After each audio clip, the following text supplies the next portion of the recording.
今天来做一面法式工具枪。首先是要找到石膏板后面木柱的位置，所有的螺丝都要打在木柱上，石膏板是不能承重的。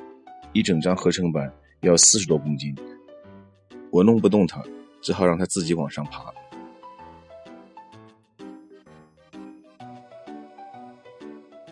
它爬到顶了之后，我就可以把它固定在墙面上。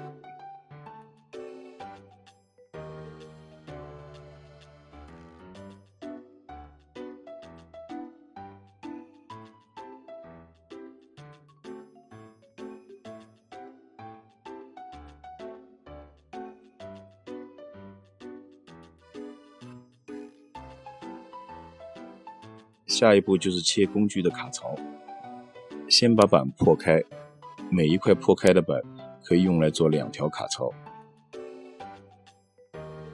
调整好卡槽的宽度，然后把台距调成45度角。把刚才锯好的木条一分为2，就成为2条同样的卡槽。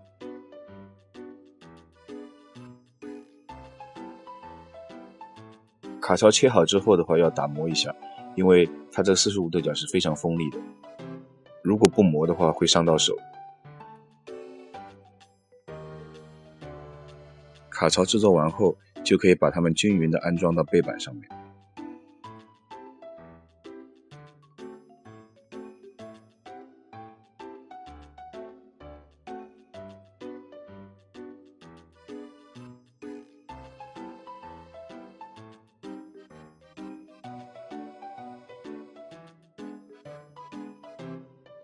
最后一步，把墙上的钉眼全部填充掉。因为车库还在装修过程当中，所以工具还不能够上墙。暂时就这样了。